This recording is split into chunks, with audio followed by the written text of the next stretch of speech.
I love you.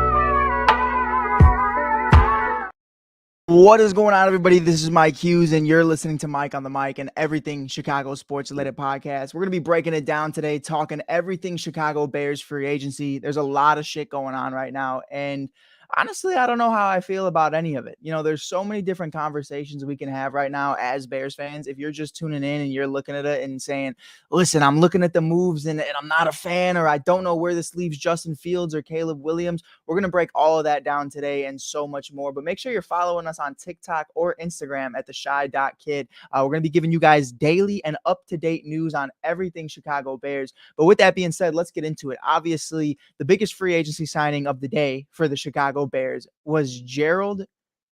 I don't even want to get into it. Everett. Gerald Everett is the biggest signing for the Chicago Bears right now.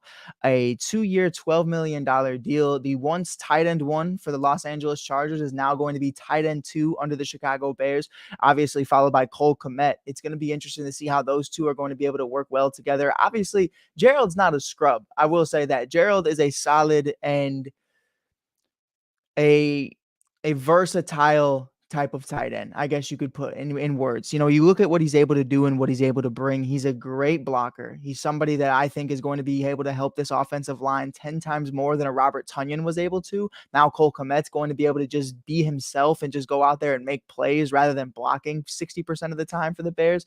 You know, I think at the end of the day, though, it's just not what Bears fans we're looking for. You know what I mean? We saw the contracts. Yesterday we did the breakdown and we were live talking about DeAndre Swift, and obviously there's a video going viral right now about my reaction to Josh Jacobs going to the Packers. But we saw the financials. What was it? $48 million for Josh Jacobs in 4 years. And then obviously Saquon Barkley gets 3 for 36 or 37, if I'm not mistaken. But I think that's the problem for me right now is, you know, you got to pay to play. And you got to be in these places right now. You walk in these rooms. Let's break down the last 2 years for the Chicago Bears in free agency. And we're going to get into, we're going to get into Danielle Hunter and how this could potentially still be a great offseason for the Bears. I don't think it's a bad offseason, but I think we have to have a real conversation. If you're Ryan Poles, if you're George McCaskey and the McCaskey family, you understand you are a top 5 market in football. You're a top 3 market in the city of Chicago in all of sports and damn near every category, whether it's fashion, whether it's design, whether it's land, whether it's whatever. Chicago is up there. So for me, where I'm at with it right now, as it pertains to the offseason of the Chicago Bears over the last 2 years, we make good moves. Tremaine Edmonds, TJ Edwards, Nate Davis, still a case out for him. You know what I mean? And now you're looking at guys like Kevin Byard, DeAndre Swift, Gerald Everett, pardon me. You know, you look at these guys and you go, okay, like, these are solid guys. These are guys who are going to play a role on the team. These are guys who are going to be somewhat productive or very productive. And I definitely hear you. But the problem to me is, where is the X factor? Where's the guy that's going to take it over the hump? You know what I mean? Where's the guy that's going to help lead either that offense or that defense and be the best at his position? You had $100 million in cap space last year. This year you have 80. And when you have guys like Roquan Smith available, and you have guys like Saquon Barkley or Josh Jacobs available, and you just go for TJ Edwards and DeAndre Swift, I'm not going to sit up here and today and say that X factors in free agency are going to be what makes you win or what makes you lose a Super Bowl. That's just not how it works. You have to draft, you have to develop, And you have to put together a scheme to where all of these different pieces who have all these different personalities and all these different traits are going to be able to work best together. It's like a puzzle. You got to put that shit together. And if it doesn't work, even one small piece, you can't finish the puzzle. And I hear you. But my big thing right now, man, is, when you see guys like Barkley, when you see guys like Jacobs go, only for what, $8 million more than Swift, it's like, and then you bring in Gerald, and it's like, what would you rather have right now? My boy Mike texted me this not too long ago. It's like an hour ago. He goes, "Would you rather have DeAndre Swift and Gerald Everett or Saquon Barkley?" I mean, bro, I already have Cole Kmet and Robert Tunyon. I'd rather have Saquon Barkley. Period. Like, I'm listen. DeAndre Swift is a solid move. And if you checked out my video on that, I posted it on Instagram and TikTok at the Shy.Kid. You can check out where I really evaluated what I think DeAndre Swift's role is going to be with the Bears. Here's my thing about Justin Fields. I think there is a scenario in my mind to where Justin Fields is QB1 in 2024. Obviously, from what we've heard from Ian Rappaport and what we've heard from Adam Schefter and company, is they're definitely going to draft Caleb Williams. That is the consensus right now going around the league. It's not a matter of if the Bears trade Fields, it's just when, whether that's going to be mid-season next year, whether that's going to be during the draft, whether that's going to be before the draft, at pro day, who knows. But I will say this. One thing I do like about the idea of Justin Fields and DeAndre Swift is the fact that they're going to be able to be that dual threat commodity in the backfield that we're desperately lacking. I didn't see that with a guy like Khalil Herbert and Roshan Johnson, but just like we saw in Philly, you have Jalen Hurts and DeAndre Swift. Obviously, on first down or in the red zone, you're going to have a guy like DeAndre Swift out there. But if you need to eat yards or you need to get a first down, you have Khalil Herbert, you have Roshan Johnson. So you have that great dual threat commodity of a revolving door of running backs right now, whether that's in Philly with Swift, Gainwell, and Scott, and obviously Jalen Hurts, or now in Chicago with Swift, Herbert, and Roshan Johnson, of course, with a guy like Justin Fields as well. You have a great rushing attack. And this was a team that already last year were top 2 at running the ball. You know what I mean? Like, we were one of the best running offenses in the entire league. I believe we were only second to the San Francisco 49ers, if I'm not mistaken. They have Christian McCaffrey and Debo Samuel, so I'm not too upset about that. I think when I look at DeAndre Swift, my thing is this, and I want to break this down, and I would love everybody in the comments to let me know if I'm wrong, but let's break down the division. The NFC North. The Chicago Bears have $80 million, and Saquon Barkley, Derrick Henry, Austin Eckler, and Josh Jacobs were available. And now you bring in DeAndre Swift. To me, DeAndre Swift is the 4th best running back in the NFC North. And I don't think I'm capping. I don't think I'm over-exaggerating. In no order, but the top 3, I would say it's Josh Jacobs, Aaron Jones, who's now on the Minnesota Vikings, and obviously Jahmyr Gibbs. You could even throw David Montgomery in there. But I would put DeAndre Swift 4th, period. Like, the fact of the matter is you had an opportunity to bring in one of the best running backs in the game, and there were several of them out there. And now the guy you brought in isn't even top 3 in his division. And the guys you could have got, Aaron Jones, Josh Jacobs, are in your division now. You know what I mean? Like, if you would have told me, hey, we're going to hold out and see what happens. Okay, now they have Josh Jacobs in the Packers. Oh, man, hey, we can get up Aaron Jones. Aaron Jones, you want to come be in a Chicago Bears uniform and shit on the Packers twice a year? Because he just did that with Minnesota. I'm sure he'd rather play with Caleb Williams than Sam Darnold. Like, come on, bro. Could you imagine Caleb Williams, DJ Moore, Roma Dunze, who we talk about, Aaron Jones, Cole Kmet? Ugh. Like, I'm just saying, bro. Like, got a lot of Bears fans in the chat, or got a lot of Packer fans in the chat right now spamming cheeseheads. I can't even be mad at it. I can't even be mad at it. Because once again, I always say this, we are a top market in sports. Football, baseball, hockey, basketball, soccer, I don't give a fuck. All of it. The Bears in Chicago are up. We should be there at the top, spending money the right way. I'm not saying you have to overpay guys because the wide receivers so far, like Gabe Davis, just got a shit ton of money. I'm not even trying to look at what Calvin Ridley gets, but there's a lot of guys getting a lot of money right now. But I'm not saying you have to overpay everybody. But if it came down to, would you rather have DeAndre Swift and Gerald Everett or Saquon Barkley? I'm taking Saquon Barkley. I already have Cole Kmet and Robert Tonyan. I don't need Gerald Everett. And what I heard is it came down to three teams: the Eagles, the Texans, and the Chicago fucking Bears for Saquon Barkley. I'm sure he'd love to be a Chicago Bear. You look at the likes of Gale Sears. Oh my goodness. Walter Payton. The list goes on of great running backs that have come through these doors. I'm sure he'd love to be a part of that. There's no doubt about it. But I don't know, man. Like, listen, I think DeAndre Swift is going to be solid on this team if he could stay healthy. The big thing for me is a lot of people are talking about Josh Jacobs had a bad year last year. Saquon Barkley has an injury history. But let's talk about DeAndre Swift. This is the first time in 4 years that he's had over 700 yards. He was in a perfect situation with one of the best offensive lines and Jalen Hurts as his quarterback. Period. So I'm not sitting here saying that DeAndre Swift is a bum. I'm not. I think DeAndre Swift is a solid running back. But when you have multiple top 10 running backs in free agency that are top 10, and you got a guy who maybe can make an argument to be top 10, but he's definitely not top 5, like, you have to really look at that and say, why? And that leads us to our next conversation. I think DeAndre Swift is a solid move, like a couple people in the comments say. I think it's a solid move. I don't think it's bad. I think it's cheap.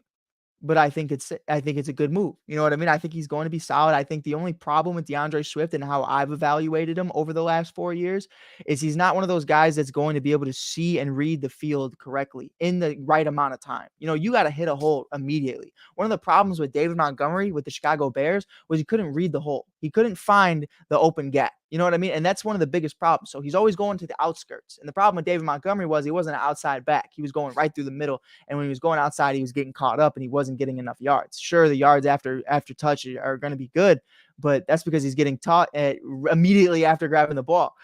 So I look at a guy like DeAndre Swift. He's an outside guy. He's going to be going outside because he's not going to be able to read the gaps. I think there's somebody like Swift who can be great in the passing game.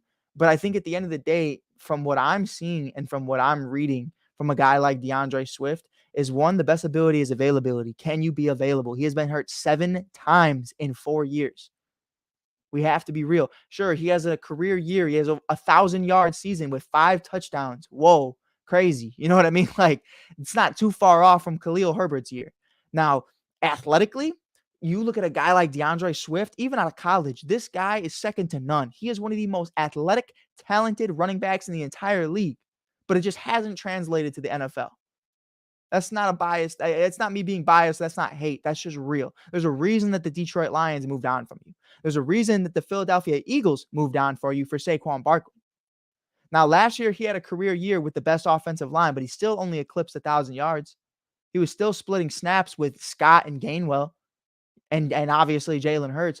Like, I'm not going to sit here and say that this is going to be the biggest move for the Bears this offseason. And that's why our next topic is, you bring in Byard, 2-year deal, $15 million. You bring in Gerald, 2 years, $12 million. And now you have DeAndre Swift. I believe that's 3 years, $24 million.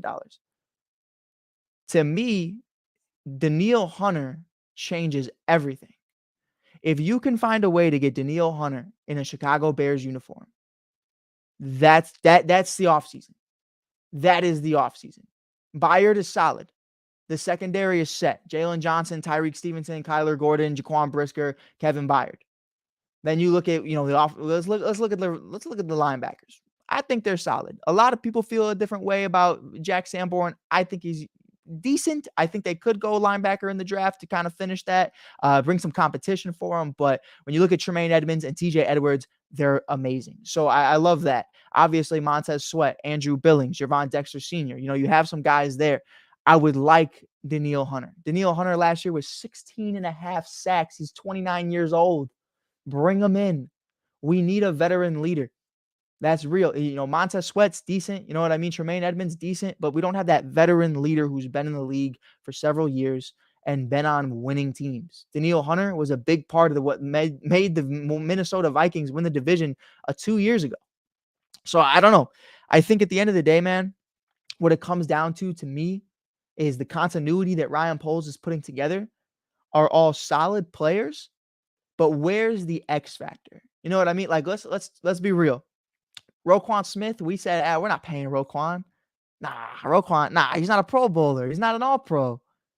He leaves, gets paid, highest paid linebacker in NFL history at the time, and then he becomes an All-Pro linebacker. Has a career year. Dylan, what's happening, brother? Yes, sir. Fresh cut for free agency. Had to. But man, real though. Real. I'm not saying you have to pay everybody. I'm not saying we have to have the craziest offseason ever where Saquon Barkley makes $40 million and Daniil Hunter makes over 100. You know what I mean? But I'm just saying at some point when you look at these teams, there are X factors. Let's look at the Minnesota Vikings. Justin Jefferson is an X factor. Daniil Hunter is an X factor. Let's look at the Detroit Lions. Aiden Hutchinson, X factor. CJ Gardner, X factor. Jahmyr Gibbs, potential to be an X factor. Penei Sewell, X factor. Then you look at what maybe not currently they don't have an X factor, but they're well on their way. You can look at a Josh Jacobs in Green Bay. You can look at what they were able to do with McKinney at safety. Obviously, Jordan Love has potential. And then from history's past, Devontae Adams, Aaron Jones, Aaron Rodgers, X factors. Like those are X factors that are going to make a difference. Like to the Bears' point, who's our last X factor? Roquan Smith, and it wasn't when he was a Bear. Khalil Mack in 2018, 2019, and then he fell off. I don't know, Seth. I wouldn't say Jay Cutler was an X factor now. That's a little crazy talk. And Jay was solid. Jay could sling that rock. Don't get it twisted. But X factor is crazy. But man, there's a lot. Montez Sweat. Jordan made a great comment. Montez Sweat is a solid player. Montez Sweat is great. But is he an X factor? Is he a guy who's going to have 16 sacks in a season? You know what I mean? Is he a guy that's going to have over 2,000 receiving yards, over 4,000 passing yards? You know what I mean? Like that's what we're looking for right now. I don't even think Justin Fields is an X factor. I think Justin Fields' talent has the intangibles to be an X factor, but so does DeAndre Swift. But they don't translate to that at the NFL level. In college, yeah, 100% they're X factors. But at the NFL level, no. So I don't know, man. We're looking at the comments real quick. We're also reading through Facebook, TikTok. If you're new here, make sure you smack that follow button. We're talking everything Bears. Harry said, "What's up, little bro?" Harry, how we feeling, man? How's Florida treating you? A couple people bringing in comments. Jay says, "I don't think Henry Jacobs-Jones should have attempted to sign at least." Yeah, I just think, when you look at the Bears and you look at what they're trying to do, man, at the end of the day, to me, it's going to come down to who wanted it more. The Green Bay Packers said, listen, we have Aaron Jones, but we want it more. So we brought in Josh Jacobs. We got younger, quicker, faster. This is a guy who led the league in rushing yards in 2022. And here's what's crazy. Everyone's going to talk about Josh Jacobs had a down year. Josh Jacobs wasn't even good in 2023. Josh Jacobs had Aiden O'Connell as his starting quarterback, and his head coach was fired mid-season. The offensive line was shit. Like Devontae Adams didn't even have a good year. You know what I mean? Like, let's be real here. That's not a Josh Jacobs problem. That's not a Devontae Adams problem. That is a Las Vegas Raider problem. You know what I mean? So I'm expecting huge things with Jordan Love, Christian Watson, and all them boys. Oh my goodness. Reed, it's going to be nasty in Green Bay. Josh Jacobs, everyone says, oh, well, the Bears have their number. The Bears always have his number. Yeah, when you don't have to focus on the quarterback, sure. When you don't have to focus on Aiden O'Connell, sure, of course. But when you have to focus on Jordan Love, Christian Watson, what is that other kid's name? Romeo Dobbs. I mean, Josh Jacobs. Like, what are we doing? And then the defense gets 10 times better.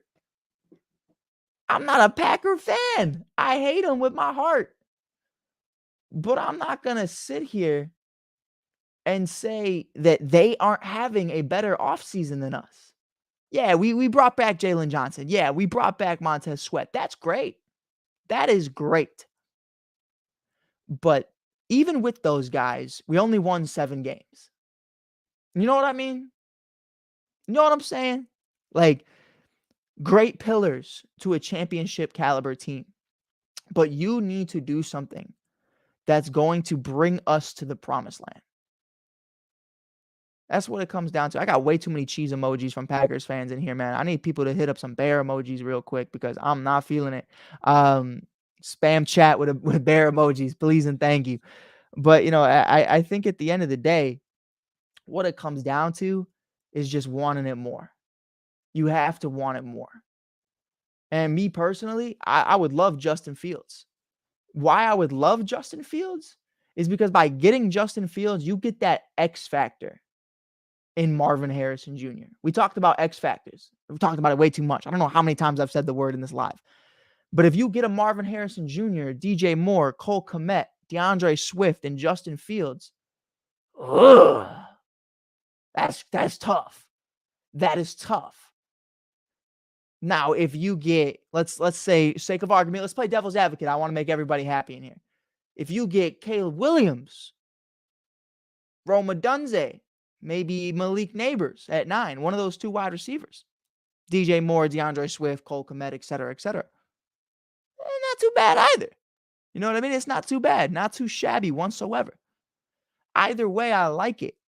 But either way, I think at the end of the day, the way I broke it down to myself was we brought in a new RB who's sure better than Khalil Herbert, better than Roshan Johnson at this point in time. But they are the 4th best running back in the NFC North.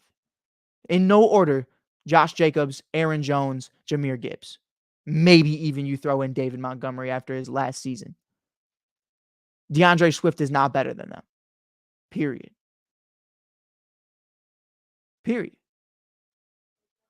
So yeah, we'll break it down. Let's talk about it. DeAndre Swift, 3 years, $24 million. Gerald Everett, 2 years, $12 million.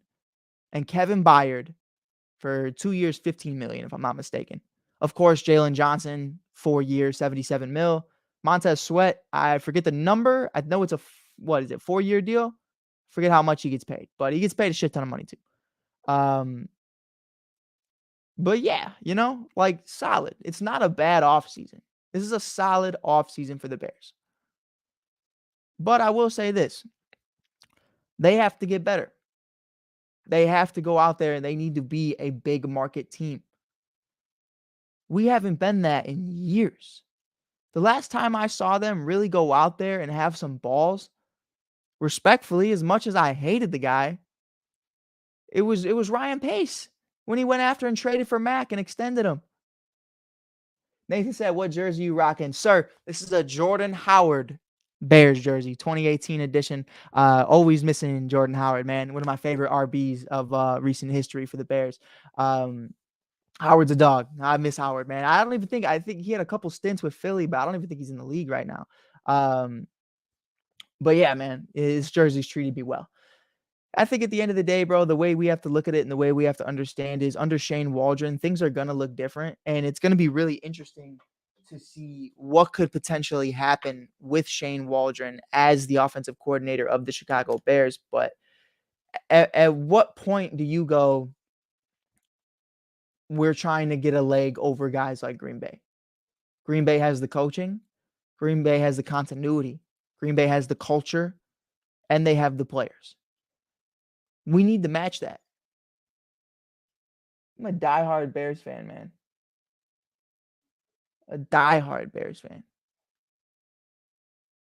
But for whatever fucking reason, we can't decide who we want to be. If you want to be the Detroit Lions, that's fine. You know what I mean? But if you want to be a big dog, if you want to have some balls, I'm at a point right now that if you get Danielle Hunter, that's a successful offseason. 16 and a half sacks last year. Pair that up with Montez Sweat, and we are lethal. We already have a top 5 defense. Real. I'm not over exaggerating. I'm not being biased. What I saw from this defense under Matt Eberflus, this is a top five defense. But I'll say this: you throw in Daniil Hunter, you have top three conversations, maybe top two, and maybe not two. You know what I mean? Like you might have one of the best defenses in the league. Like, but offensively, who are you going to beat? I liked what we saw from Darnell Wright. Braxton Jones is solid. Ryan Bates, I'm excited to see at camp. But Nate Davis, I have question marks. Tevin Jenkins, Pro Bowl caliber year, but just couldn't stay healthy again. Can he stay healthy? The best ability is availability. You have no use to me on the bench or on the IR. So the question is this offensive line ready for a rookie quarterback to protect Caleb Williams or to protect Justin Fields? Or do we even have the weapons to be able to have these guys have success, even if they have the time to make these throws? Saw a couple Falcons fans in here. Yeah, Darnell Mooney, 3-year, what, $39 million to the Atlanta Falcons with Kirk Cousins. That's crazy, man. My thing with Kirk is like Kirk's in a situation where I think Kirk is going to digress. Um, Obviously, I don't think it's because Kirk isn't talented. I think Kirk's a talented quarterback. I think the thing for me is regress, not digress. Pardon me. I don't know what I'm saying. I think Kirk is going to regress because obviously coming off an Achilles injury, he's got to figure it out. It's a big injury. I had one myself 2 years ago, and I'm still kind of like figuring it out at times. Aaron Rodgers as well. I don't imagine it's going to be the MVP season of Aaron Rodgers that we're used to. I think it's going to take some time. But with that being said, you downgraded hella hard. I mean, and that's no disrespect to ATL either. But when you go from Justin Jefferson, TJ Hawkinson, and Jordan Addison to Drake London, Kyle Pitts, and Darnell Mooney, oof, oof. You know what I mean? Like we talk about X factors. Justin Jefferson is an X factor. Drake London, Darnell Mooney. I don't know, bro. Trade the pick or trade Justin. Yeah, I know a lot of people feel a lot of different ways about Justin Fields right now. Trying to read as many comments as possible. They're just kind of low key flying in. Um, I'll get Harry real quick. He says, I know he may be the fourth best RB in the division, but the RB room is the best in the division. That's between Detroit and Chicago. I don't think the Bears have the best RB room, and I'll tell you why. I think you have a lot of guys who are very similar to each other. And when I say that, I know there's different levels to what Khalil Herbert brings. He is a smash mouth, run up the middle, run through your throat type of running back. And DeAndre Swift is more of a versatile, athletic, run on the outside. But the big thing here is availability. We've seen Khalil Herbert not be able to finish multiple seasons on the Bears thus far. DeAndre Swift has been injured 7 times in 4 years. You know what I mean? Like, we need these guys to be healthy. We need these guys to be available. David Montgomery, Jahmyr Gibbs and company, solid. You know what I mean? When you look at A.J. Dillon and Josh Jacobs, solid. When you look at Minnesota, it's really just Aaron Jones at this point. So I think they're kind of laying in that bed. I don't know. Maybe they bring back Dalvin Cook too. Who knows? Harry says Atlanta will be very good because of the running game, running first, set up the pass. Yeah, they have to go through Bijan, in my personal opinion. You're not set up unless Kyle Pitts absolutely erupts, which is possible because Arthur Smith was absolutely horrible, and it takes tight ends a couple years to figure it out. Cole Kmet once had cinder block hands and couldn't run routes, and now he's a top 10 tight end. So, things change very quickly once they get acclimated to the NFL. But I think Kyle Pitts still has a future. I think what was his name? Smith, the tight end 2 for them. He was solid for them last year. I had him in fantasy. He was crazy. I think he just signed with the Dolphins, if I'm not mistaken. So they did lose him. Do you think we're getting Daniil Hunter? I think we are. I think you have to be optimistic about it, and you have to believe that we're going to get a guy like Daniil Hunter. And the reason I say that is because if you didn't go all out on Saquon, fine. If you didn't get Josh Jacobs, cool. If you didn't get all these other guys, that's perfectly fine. But you have to get somebody.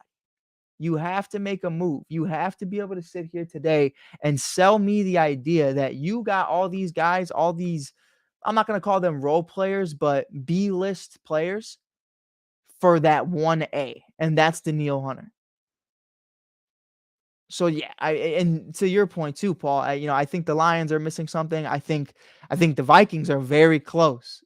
I think the Vikings are very close. I think they are a quarterback away from figuring it out. If the Vikings could trade up to get a guy like Jaden Daniels, and you have Jaden Daniels, Josh Jacobs, Justin Jefferson, TJ Hawkinson, and Jordan Addison, the Purple People Eaters will be back. Period. I look at Josh Jacobs on the Packers, solid. I look at the Detroit Lions. Maybe I'm more of a fan of Hendon Hooker from what he did at Tennessee than I am of Jared Goff, but all around, I think the players are solid. And keeping Ben Johnson was huge. That was a joke, by the way, about Hendon Hooker. I'm a Volunteers fan. Um, but for the Bears, top 5 defense, cool. DJ Moore, Cole Kmet, solid offensive line. Now you bring in DeAndre Swift. If you figure out that quarterback position under Shane Waldron, you have an interesting situation. So I'm curious to see what happens. I'm curious to see how the Bears continue to move forward and how they're going to be able to go about the rest of their season. Um, you know, Danielle Hunter, to me, you won't hear a peep from me. You won't hear a peep from me. I'll tell you that. Odunze or Neighbors. I think it's hard to evaluate the two. And why I think it's hard to evaluate them is because they both had elite quarterback play. And I'm not saying that doesn't take away from anything they did. Um, but it's like Marvin Harrison Jr. did not have great quarterback play whatsoever all year, and he was great. You know what I mean? So when you look at what was it? Malik had Jaden Daniels and Michael Penix was with Roma Dunze, I think, if I'm not mistaken. Yeah, one was at Washington, one was at LSU. So yeah, they both had quarterback play from guys who are going to go in the first 2 rounds of this year's draft. One's going to go top 5, the other one could sneak in the first round. And Michael, so I think they're both great. I really do. I think Malik Neighbors is a little more athletic and a little more sound. Do I like Byard? Byard is a dog. People do not realize. I know a lot of people think that he had a down year. He's still ranked 11th in all of safeties in the NFL, 10 times better than Eddie Jackson, who couldn't fucking tackle a chair, who couldn't hit water if he fell off the Titanic. You know what I mean? Like, that's just real. So you look at a guy who was, what was it, 30 something in the top 100 in 2022. He was 11th overall in all safeties in 2023. You pair that up with Jaquan Brisker, who's an absolute hit stick, Jalen Johnson, who's a top 3 corner in the league, Tyreek Stevenson, who is a defensive rookie of the year candidate, and obviously Kyler Gordon, who's solid as a nickel. I'm excited, bro. I think the Bears honestly have one of the best secondaries in the league. I truly do. I'm excited about it. What do you think we should do with Fields? Well, listen, what I think we should do with Fields and what's going to happen with Justin Fields are 2 different conversations. Because one, it doesn't matter what I think is going to happen with Fields, truthfully, because as much as I think about it, I'm like, maybe they brought in Swift to kind of do what Jalen and Swift did in Philly, rotate that with Fields and Swift and obviously Herbert and Roshan on second and third down. I like that idea. But then I hear Ian Rappaport and Adam Schefter say today that there was no market for Justin Fields and the only teams were interested in him to be a backup quarterback. That's not a good sign. And they're also saying it's not a matter of if Justin Fields is traded, it's when. They said they're definitely drafting Caleb Williams. And listen, I'm not saying that they speak for Ryan Poles, but these are valid guys. You know what I mean?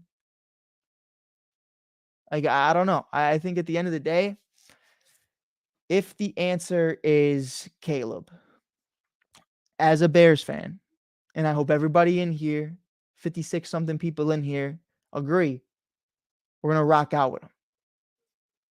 You know what I mean? If they're keeping Justin, we're going to rock out with him. That's our guy, no matter who it is. QB1. You got to treat him as such. You know what I mean? If they shit the bed, okay, have at it. But whoever gets selected as QB1 in 2024, that's what it is.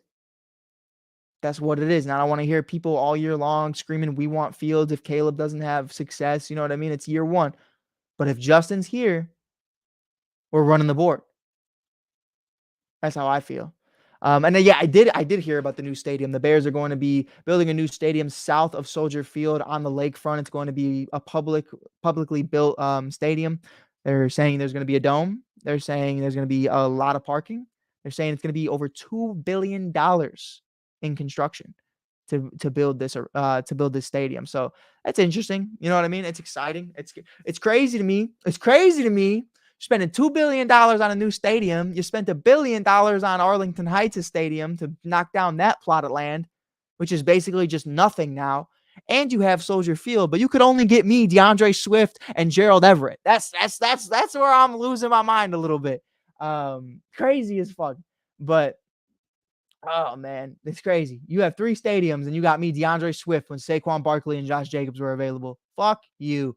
But man, at the end of the day, it's gonna be all right. It's gonna be all right. Make sure you guys hit that follow button if you haven't already. I hate saying that. I know it's tacky. I know it's corny. But we're gonna be keeping you guys up to date on everything Chicago Bears content. We're gonna be going live every single day, talking about everything Bears free agency to Justin versus Caleb, everything Cubs, Bears, Bulls, unfortunately, and so much more. It's going to be a lot of fun, man, to see what happens in the next couple of weeks. We have Caleb Williams' pro day coming up a week from tomorrow. So I'm excited about that, to see the Bears meet with him, maybe get him in some Bears colors. It's going to be interesting to see how that pans out and what happens with Justin Fields. Will the Bears get Danielle Hunter? I don't know. Will the Bears make any real legitimate X factor moves in this offseason? I don't know. It's going to be interesting. It's going to be fun. But until then, I appreciate you guys for tuning in. Appreciate you guys for hitting that follow button. If you're new here, welcome to the community. If you've been here a while, appreciate you guys for being here. Always tuning in, checking me out. This is Mike Hughes from Mike on the Mic, a.k.a. The Shy Kid, baby. We're going to be back a little bit later tonight talking more Bears. Till then, bear down.